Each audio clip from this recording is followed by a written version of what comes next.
So I haven't listened to the entirety of Polumnia Omnia, and that's because, honestly, I am not the greatest fan of this live performance. I want to talk a little bit about vocalism. I want to talk a little bit about vocal ranges and Fachs, and why I feel like this was kind of a misstep in this particular instance. There's also some good things that I really like about this, what I heard, and this is the first time I'm sitting through and listening to the entire thing, though. I won't stop and start. I will watch the whole thing through, and then we'll go down and break it down.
I mean, the song is still an ungodly banger. Like, there's no doubt about it. It's one of the coolest tracks that the Hoyomix team have written. I love seeing the Latin finally and understanding it. I actually love the mixture of the Latin and the Japanese there.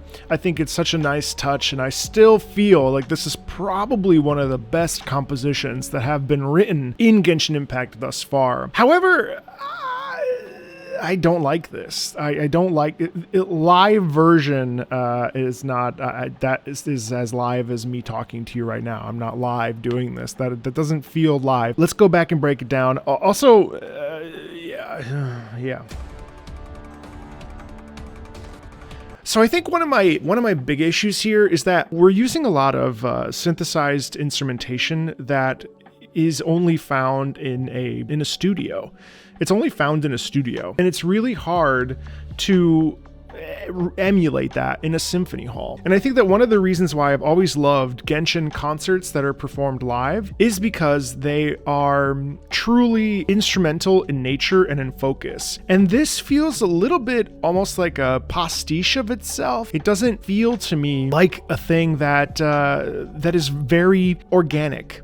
It feels very inorganic. Now, of course, I understand that this is a battle sequence with a giant mech. Makes complete sense why it sounds like that in game. However, what I would have liked from a live version of this is just letting it be strings and horns. Now, you can't replicate these sounds with an orchestra, but that's the part that makes me feel like don't call it a live version, because it sort of is, but it isn't. And that's a little frustrating to me. I feel like just leave the orchestra, make it have long bowing, and leave it a truly orchestral version rather than this synthesized version, because it kind of goes against the whole idea of like you can perform it in a symphony hall, because just because you're in a symphony hall, this is not something that's replicable.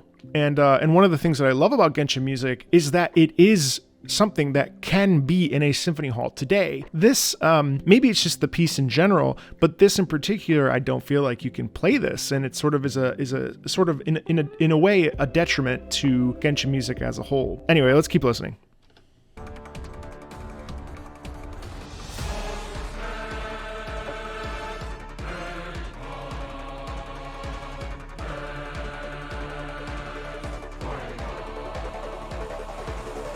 I want to hear the imperfections in the human voice. And something that is very common in singing is imperfection, because the human voice is very malleable, and it's very prone to all sorts of different sensations and feelings, and depending on what you ate that day and so on and so forth. That sounds perfect, and that's just not normal.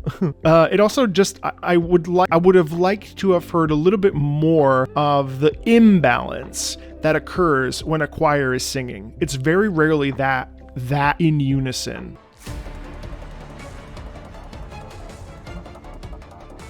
I do love this introduction though. This introduction in this piece, yeah, it's so good.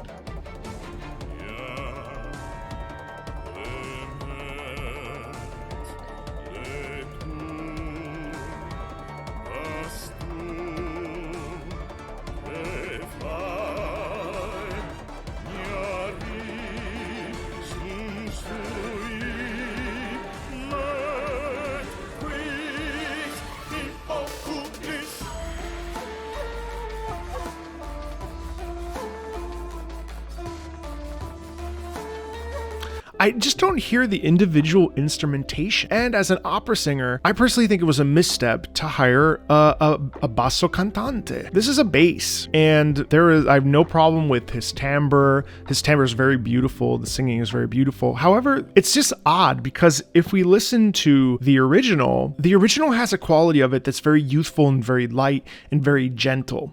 Now, not to say that we should always be doing what the original sounds like, because hell, I've recorded a version of it, and my version sounds nothing like the original. It certainly doesn't sound like Yu Pen Chen at all. However, there is something that is immediately lost when we choose a certain voice type for certain things. And this is a common thing in opera, because we have a thing called a Fach.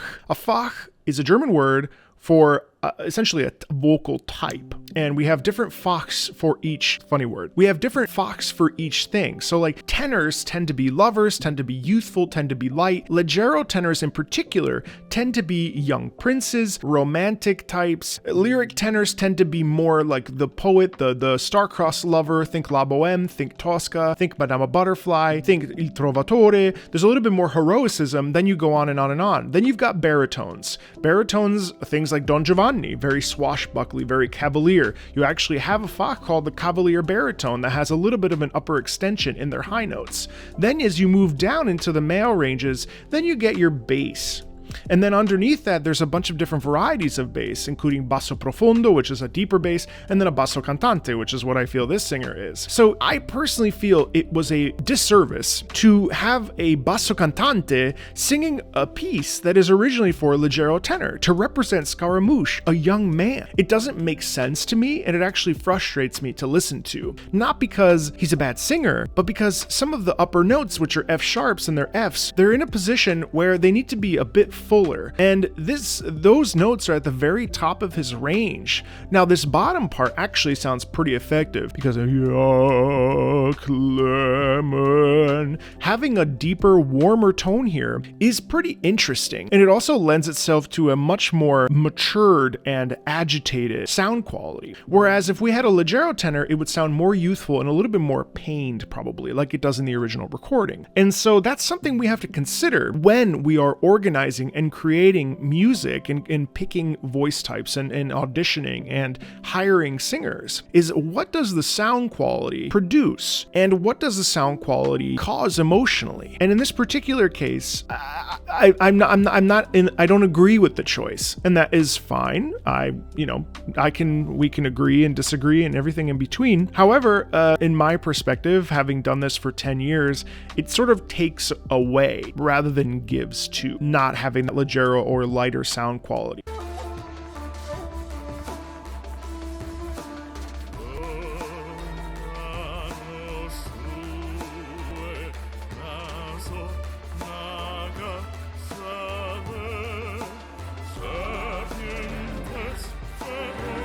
Oh.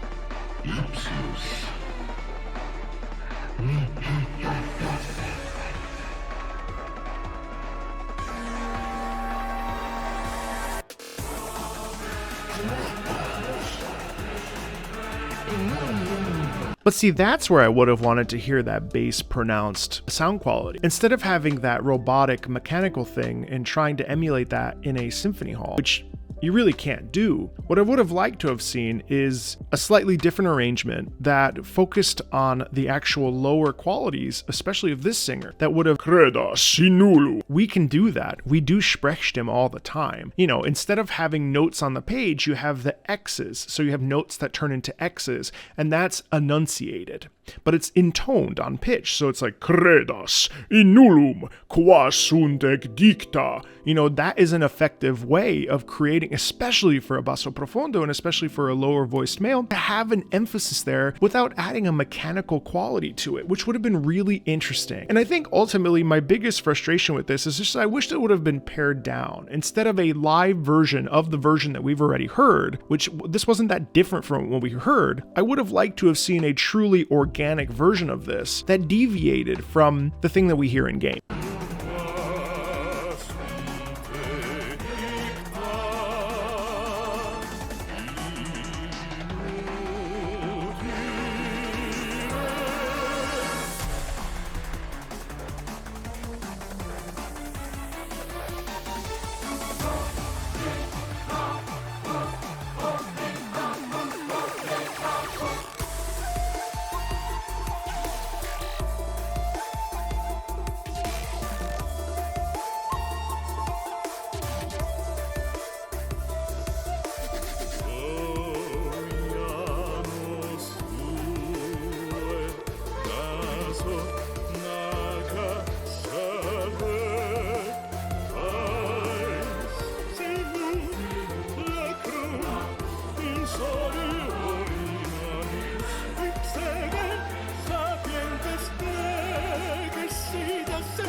I certainly don't dislike it, and I'm glad that it was done in a symphony hall, and I'm glad that there was a touch of that thing that we love about Scaramouche, that anguish and that anger. And I still think that this is one of those triple S tracks that we hear in Genshin music that is amazing. Certainly it's one of my favorite boss themes, and I can't wait to get to it in the Sumeru Archon story quest as I'm working my way through that before Fontaine here. But I'm just a little bit frustrated with the missed opportunity personally, in my own opinion, that this could have been a lot more pared down, a lot more less about show and more about music. And there are a lot of things that go into producing these that we don't have control over. And I certainly don't bemoan the use of a full orchestra and a full choir and soloist and expanding into that so that more people can get a sense of, oh, a symphony hall, this is so cool, I should go to my local symphony. Like, that's an amazing thing that we should be advocating for in the arts in general. But for me, this is a little bit too much of a on-the-nose pastiche of what I've heard